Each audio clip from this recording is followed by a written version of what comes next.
Hello students, तो आज की वीडियो में हम डिस्कस करने वाले हैं क्लास 10 चैप्टर 7 कोऑर्डिनेट ज्योमेट्री। तो आज बच्चों हम बात करने वाले हैं कि आखिर कोऑर्डिनेट ज्योमेट्री क्या होती है और चैप्टर 7 में आपके कौन कौन से क्वेश्चन बनेंगे। तो स्टूडेंट्स, ये चैप्टर आपकी टर्म 1 की एग्जाम में आने वाला है, मतलब मल्टीपल चॉइस सबसे क्वेश्चन पूछे जाएंगे। देखते हैं आज के कुछ टॉपिक्स। तो आज हम डिस्कस करने वाले हैं कार्टेशियन प्लेन, यानी कि कार्टेशियन प्लेन क्या होता है। देन हम बात करने वाले हैं डिस्टेंस फार्मूला, सेक्शन फार्मूला और एरिया ऑफ ट्रायंगल के बारे में। इसके अलावा भी हम कुछ बेसिक पॉइंट्स के बारे में बात करेंगे। तो आगे देखते हैं। तो देखते हैं कार्टेशियन प्लेन क्या होता है। ये मैंने हमारा कार्टेशियन प्लेन बनाया, जिसको आपने 9th क्लास के अंदर अच्छे से पढ़ा हुआ है। अगर ज्यादा अच्छे से समझ में आए तो हमारी 9th क्लास की चैप्टर 3 कोऑर्डिनेट ज्योमेट्री वाली वीडियो देख लीजिएगा। मैंने कार्टेशियन प्लेन ड्रॉ किया है। ये हमारा एक्स एक्सिस है और ये हमारा वाई एक्सिस है। ये हमारी पॉजिटिव साइड, ये नेगेटिव साइड, ये पॉजिटिव साइड और ये हमारी नेगेटिव साइड। तो स्टूडेंट्स, आपने 9th क्लास में सीखा था कि इसको कार्टेशियन प्लेन बोलते हैं। और जब ये हमारा एक्स एक्सिस और वाई एक्सिस एक दूसरे को ओरिजिन पे इंटरसेक्ट करते हैं तो ये अपने आप इस प्लेन को 4 पार्ट्स में डिवाइड करते हैं, जिनको हम क्या बोलते हैं, क्वाड्रेंट्स। तो ये हमारा क्वाड्रेंट 1 हो जाता है, ये क्वाड्रेंट 2, ये क्वाड्रेंट 3 एंड ये क्वाड्रेंट 4। इन चारों क्वाड्रेंट के कुछ साइंस होते हैं। तो ये हमारा प्लस प्लस। अच्छा स्टूडेंट्स, हमेशा याद रखना कि आपको प्लस एक्स एक्सिस वाला साइन पहले लगाना है, फिर वाई एक्सिस वाला साइन लगाना है। तो हमारा एक्स एक्सिस पे साइन कौन सा है, पॉजिटिव, और वाई एक्सिस पे भी कौन सा, पॉजिटिव। देन इधर देखते हैं तो एक्स पे पहले minus then plus, then quadrant 3 minus minus and quadrant 4 पे हमारे प्लस माइनस साइन हो जाएंगे। तो ये हमारे क्वाड्रेंट्स के साइन हो गए। एग्जाम में इससे रिलेटेड भी क्वेश्चन पूछा जाता है कभी-कभी। जैसे हमें कुछ पॉइंट दे देते हैं इस तरीके से, a 2,3, b -2,3, c -2, -3 and d 2, -3। और हमसे पूछ लिया जाता है कि ये कौन से क्वाड्रेंट में है। तो हम लोगों को इनको चेक करने के लिए ज्यादा लोड नहीं लेना है, सिर्फ क्वाड्रेंट के साइन को माइंड में रखना है। जैसे प्लस प्लस तो ये फर्स्ट क्वाड्रेंट में, तो हमारा आंसर क्या हो जाएगा, क्वाड्रेंट में। फिर हम देखते हैं माइनस प्लस, तो माइनस प्लस का है सेकंड क्वाड्रेंट में, तो हमारा आंसर है क्वाड्रेंट 2। देन हम देख सकते हैं माइनस माइनस, तो माइनस माइनस का क्वाड्रेंट 3, तो हमारा आंसर हो जाएगा quadrant 3। And then last plus minus, यानी कि हमारा आंसर हो जाएगा क्वाड्रेंट 4। तो इस तरीके से कोई बेसिक क्वेश्चंस एग्जाम में मल्टीपल चॉइस में आ सकते हैं, तो अब याद रखिएगा। आगे बढ़ते हैं। तो हमारे पास में कभी-कभी इस टाइप से भी क्वेश्चन पूछ लिया जाता है कि कोई पॉइंट हमें इस तरीके से दे दिया जाता है 2,0, या फिर हमें कोई सा बोल दिया जाता है 0,2। तो हमें पूछा जाता है ये कौन से क्वाड्रेंट में है। तो स्टूडेंट्स, यहाँ पे ज्यादातर बच्चे मिस्टेक करते हैं, थोड़ा ध्यान से देखना। आप देख सकते हैं कि हमारे यहाँ पे y की वैल्यू कितनी है, 0। और आपने 9th क्लास में सीखा होगा कि अगर आपकी y की वैल्यू 0 है तो आपका जो पॉइंट है वो ऑन एक्स एक्सिस होता है, यानी ये किसी क्वाड्रेंट में नहीं होता, ये एक्सिस के ऊपर लाई करता है। किस तरीके से, जैसे मैं यहाँ पे वैल्यूज बना लेता हूँ 1 2 3 4, तो हमारी x की वैल्यू कितनी है, 2। तो हमारा जो ग्राफ होगा वो कुछ इस तरीके से बनेगा, मतलब वो y एक्सिस को बिल्कुल टच नहीं करेगा, ऑन x एक्सिस के ऊपर बनेगा। एग्जाम में से रिलेटेड एक ऑब्जेक्टिव ये भी पूछा जाता है कि अगर x एक्सिस के ऊपर है तो कैसा होगा। तो आप देख सकते हैं y एक्सिस के पैरेलल होता है, तो यहाँ पे लिख देंगे पैरेलल टू y एक्सिस। फिर आगे बढ़ते हैं। तो हम लोगों को ऐसा बोल रखा अगले पॉइंट में 0,2, तो आप देख सकते हैं यहाँ पे हमारी x की वैल्यू 0। तो अगर x की वैल्यू 0 है तो आपका जो ग्राफ होगा बनेगा वो ऑन y एक्सिस। तो हमारी वैल्यू देख लेते हैं कितनी, y की वैल्यू 2, तो ये 1 ये 2, तो आपका ग्राफ कुछ इस तरीके से बनेगा, मतलब ये x एक्सिस को बिल्कुल भी टच नहीं करेगा। अब x एक्सिस को टच नहीं करेगा तो आप देख सकते हैं कि x एक्सिस के पैरेलल है। यहाँ पे एक क्वेश्चन में बोल दिया जाता है parallel to x axis.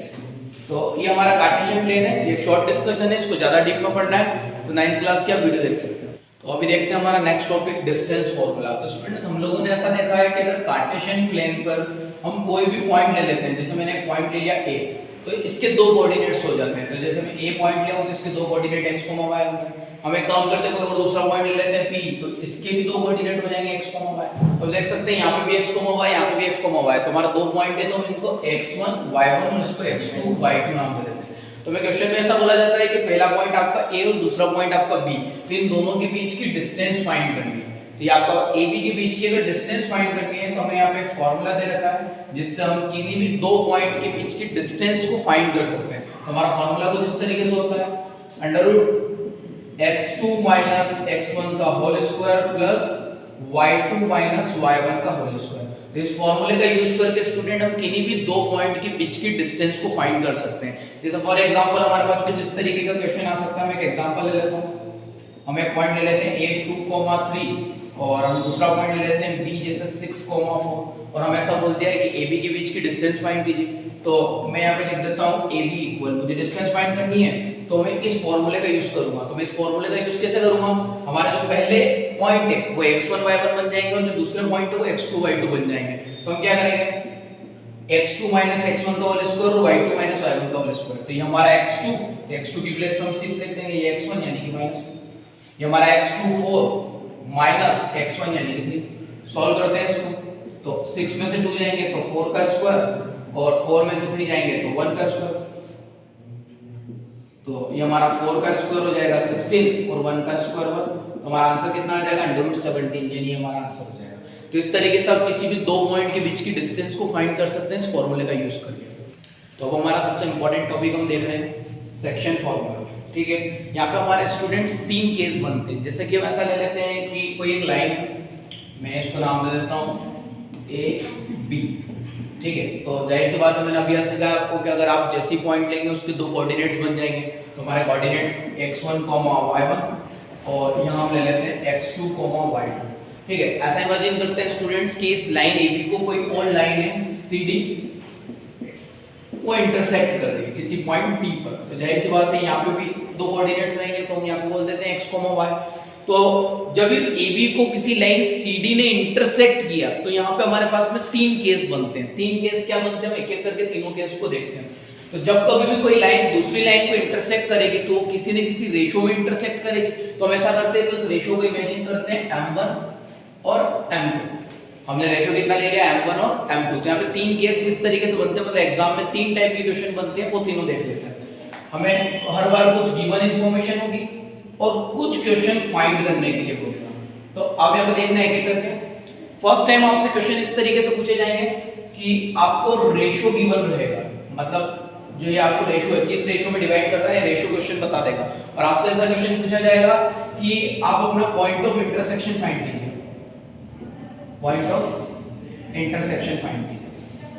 Then next number पे आपसे इस टाइप का क्वेश्चन पूछा जाएगा कि आपको पॉइंट ऑफ इंटरसेक्शन दे दिया जाएगा, यानी कि आपको पॉइंट पता होगा और रेशो फाइंड करना रहेगा। तो स्टूडेंट एक बात ध्यान रखना, जब कभी भी आपके पास ऐसा क्वेश्चन आता है कि जिसमें आपको रेशो फाइंड करना है, तो ये जो हमारा m1 रेशो m2 होता है ना, यहाँ पे ध्यान से देखना, m1 रेशो m2, तो ऐसा इमेजिन करना है कि ये m2 इधर नीचे आ गया तो क्या बन जाएगा, m1/m2।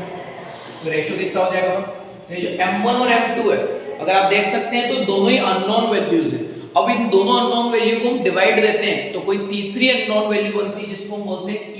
तो k/1। याद रखना, जब कभी भी हमारे पास क्वेश्चन आता है कि रेशो फाइंड कीजिए तो हम उस रेशो को m1 रेशो m2 नहीं बोलते हैं, k/1 बोलते हैं। Is it clear? Next number पे देखते हैं हमारा थर्ड पॉइंट जो कि लास्ट है।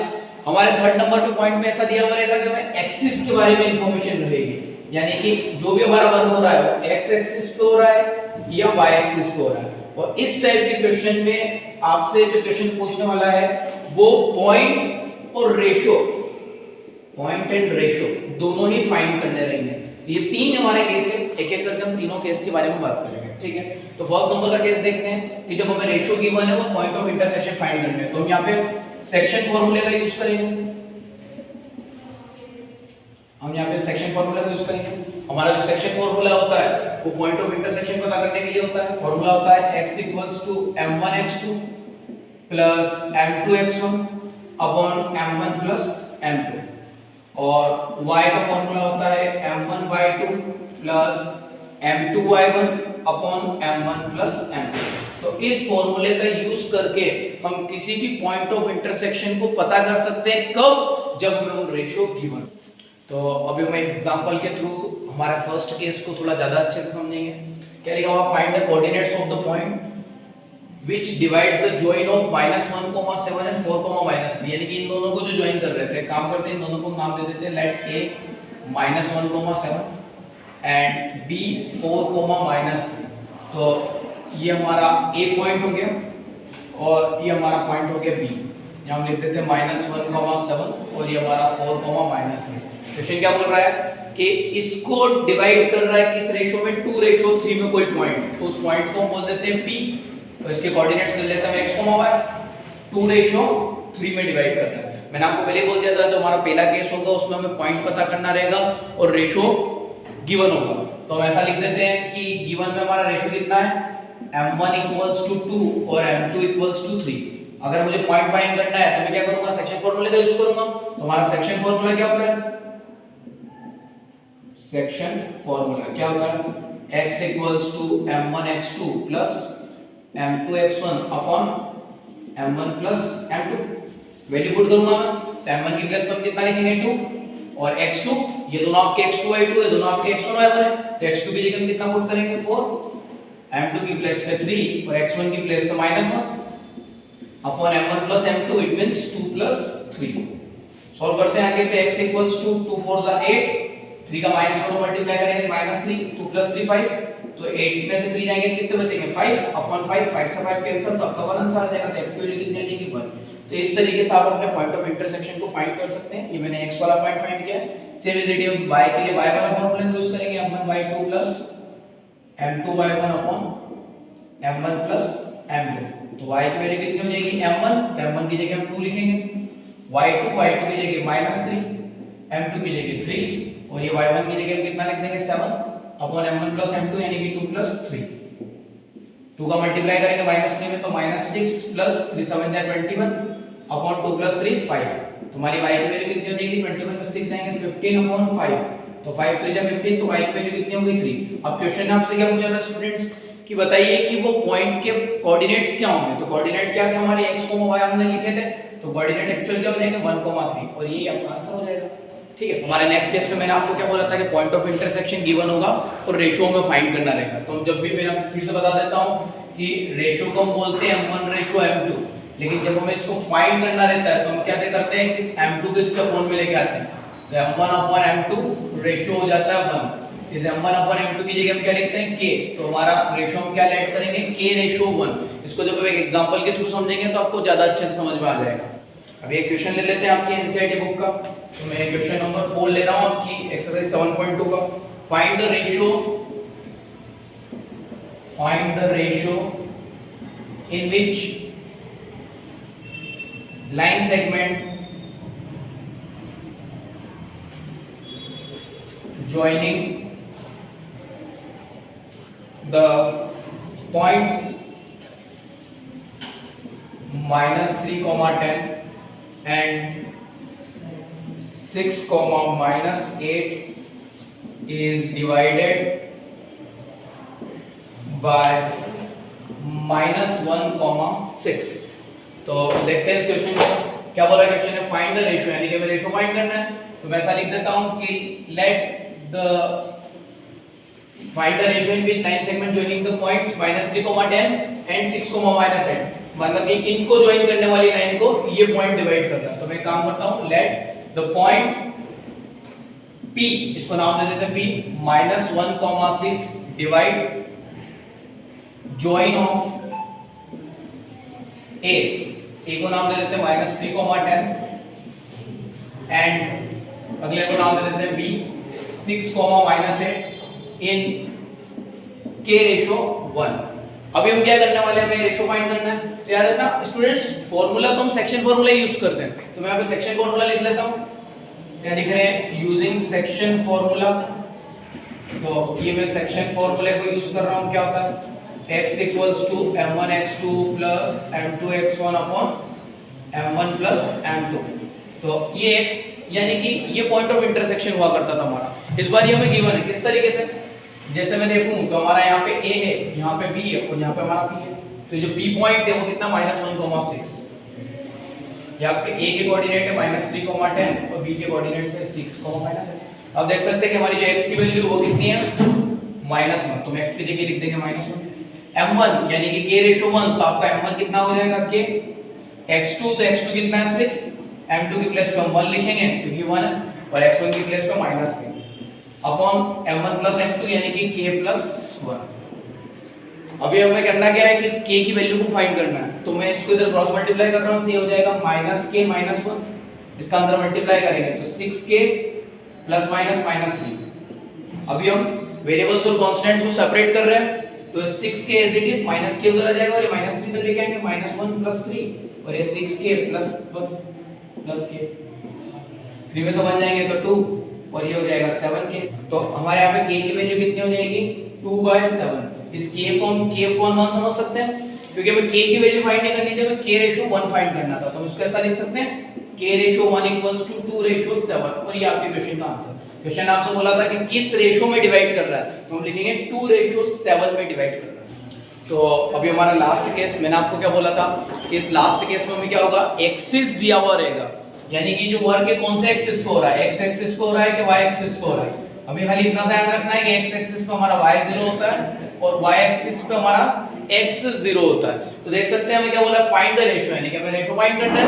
मैंने आपको पहले बोल दिया था कि जब एक्सिस गिवन होगा तो आपको रेशियो भी फाइंड करना होगा और पॉइंट भी फाइंड करना होगा। तो देखते हैं, find the ratio which the line segment joining a 1, -5 and b -4, 5 is divided by x axis। देखो एक्सिस गिवन है, also find the coordinates of the point, यानी कि हमें पॉइंट के कोऑर्डिनेट्स को फाइंड करना है। तो थोड़ा डायग्राम के थ्रू इसको अच्छे से समझते हैं। हो क्या रहा है स्टूडेंट, समझना है, ये हमारा पॉइंट है a कितना है 1, -5, ये हमारा अगला पॉइंट ले लेते हैं b -4, 5। हो क्या रहा है, इसको कोई पॉइंट जो है वो डिवाइड कर रहा है किसी रेशियो में जो मुझे पता नहीं है, तो मैं क्या करूंगा, उस पॉइंट को ले लेता हूं p और मुझे इसके कोऑर्डिनेट पता नहीं है, तो हम क्या बोलेंगे x, y। अब किस रेशियो में डिवाइड कर रहा है वो भी मुझे पता नहीं है, मैंने आपको थोड़ी देर पहले बताया था कि अगर रेशियो आपको पता नहीं है तो आप उसको कितना लेंगे, k/1, m1/m2 मत बताना, ये ऑटोमेटिकली आपका m1 बन जाएगा और ये आपका m2 बन जाएगा। स्टूडेंट इसको थोड़ा सा अपन यहीं पे डायरेक्ट समझेंगे। क्या बोल रखा है, जो भी वर्क हो रहा है वो क्या हो रहा है, x एक्सिस के ऊपर हो रहा है, देखो, और x एक्सिस पे हमारा y कितना होता है 0। तो जो हमारा पॉइंट है px, y, हम इसको ले लेंगे px, 0। अभी करना है कि आपको ध्यान सुनना, हम यहाँ पे सेक्शन फॉर्मूले को यूज करते हैं, हम यहाँ पे सेक्शन फॉर्मूले को यूज करते हैं, सेक्शन फॉर्मूले का यूज करेंगे, लेकिन हमें सेक्शन फॉर्मूला कहाँ अप्लाई करना है, इस y के प्लेस पे। तो हम फॉर्मूला लिख लेते हैं y = m1y2 + m2y1 upon m1 + m2। तो देख सकते हैं y की वैल्यू हमारी कितनी है 0, तो ये 0 लिखी, m1 की प्लेस पे हम कितना लिखेंगे k, क्योंकि हमें ये पता नहीं है, y2 की प्लेस पे हम लिख देंगे 5, m2 की प्लेस पे 1 और ये y1 की प्लेस पे हम लिख देंगे -5 अपॉन में m1 + m2, it means k + 1। इसका इधर क्रॉस मल्टीप्लाई करेंगे तो ये हो जाएगा 0, 5 का k में मल्टीप्लाई करेंगे तो 5k और ये -5। k की वैल्यू फाइंड करनी है, k वाली डिजिट पे दे रखेंगे, -5 को इधर लेके आएंगे तो +5, ये 5 से 5 आपका कैंसिल, तो k की वैल्यू 1, इसके अपॉन में कुछ नहीं है तो 1, इसके अपॉन में कुछ नहीं है तो 1, तो हमारा k/1 कितना हो जाएगा 1/1। तो स्टूडेंट देख सकते हैं कि हमारा रेशियो पता चल गया हमें 1/1। अब हमें पॉइंट पता करना है, तो आपने देखा था जब रेशियो गिवन हो तो पॉइंट फाइंड करने के लिए हम सेक्शन फार्मूले का यूज करके इस पॉइंट को भी पता कर सकते हैं। तो इस वाले केस में आपको इस तरीके से जब एक्सिस गिवन हो तो पॉइंट और रेशियो को फाइंड करना रहेगा। अभी हमारा लास्ट टॉपिक है एरिया ऑफ ट्रायंगल फाइंड करना। तो स्टूडेंट हमें देखना, ये हमें इसमें क्या होगा, एक ट्रायंगल के वर्टिसेस गिवन होंगे, जैसे यहाँ पे हम लिख देते हैं x1 y1, x2 y2 और x3 y3। तो इस टाइप के क्वेश्चन में हमें क्या रहेगा कि ट्रायंगल के एरिया फाइंड करने के लिए बोला जाएगा। वैसे तो ये टॉपिक इस बार कट हो गया है, तो मोस्ट प्रोबेबली इससे रिलेटेड कोई भी क्वेश्चन आपके एग्जाम में नहीं पूछा जाएगा, ठीक है। फिर भी हम देख लेते हैं, एक बार इसको समझ लेते हैं, इसका फॉर्मूला समझ रहे हैं हम सिर्फ। तो हमें एरिया ऑफ ट्रायंगल निकालने के लिए पूछा जाता है, याद रखना इसके लिए एक फॉर्मूला होता है, एरिया ऑफ ट्रायंगल = 1/2। फॉर्मूला लिखने का तरीका याद रखना, x1 लिखना, देन ऐसा ब्रैकेट छोड़ देना, x2 देन ये ब्रैकेट छोड़ देना ऐसा, और x3 देन ये ब्रैकेट छोड़ देना। अब यहाँ पे हमें अंदर वैल्यूज पुट करनी है, तो याद रखना कि हमने 1 से वैल्यू पुट करना स्टार्ट किया था, तो अब यहाँ पे 2 से स्टार्ट करना, और y में y2 - y3, देन 3 के बाद y3 - y1, देन यहाँ पे y1 - y2। तो ये हमारा फॉर्मूला होता है किसी ट्रायंगल के एरिया को फाइंड करने के लिए। ऐसा हो सकता है एग्जाम में आपको कोई ट्रायंगल के वर्टिसेस दे दिया जाए, जैसे a b c, यहाँ पे 2, 3, 3, 4, 4, 5, और आपको बोल दिया जाए कि इस ट्रायंगल का एरिया फाइंड करो। तो हमें कुछ नहीं करना है, x1 y1 की जगह वैल्यू पुट करना है, x2 y2 की जगह और x3 y3 की जगह, तो आपके ट्रायंगल का एरिया फाइंड हो जाएगा।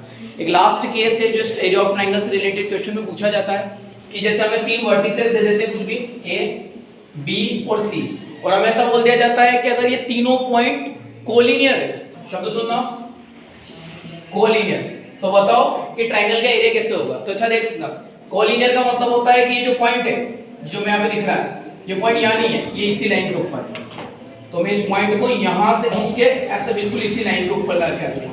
ये तीनों देखो पॉइंट एक ही लाइन के ऊपर हो जाएंगे, तो मैं ऐसा लिख दूंगा A B C are on same line. ये एक ही लाइन के ऊपर है, तो अगर ये एक ही लाइन के ऊपर हो जाएंगे तो आप देख सकते हैं कि यहाँ पे ट्राइंगल बनेगा ही नहीं, और जो ट्राइंगल बनेगा ही नहीं उसका एरिया कितना हो जाएगा 0। तो हम क्या लिखते हैं कि area of triangle equals to 0। तो लास्ट टॉपिक में क्या सीखा कि अगर 3 पॉइंट्स आपके कोलिनियर है तो आपके ट्राइंगल का एरिया कितना होगा 0। तो स्टूडेंट ये हमारे चैप्टर 7 कोऑर्डिनेट ज्योमेट्री का सारा बेसिक हो गया है। अगली वीडियोस में हम एनसीईआरटी के क्वेश्चंस को पढ़ेंगे और उसमें कुछ बाकी थोड़ा बहुत बेसिक रह जाएगा, तो हम क्वेश्चन के साथ देखेंगे। आज के अंत में इतना ही, कल फिर मुलाकात करते हैं, तब तक के लिए जय जवाहर।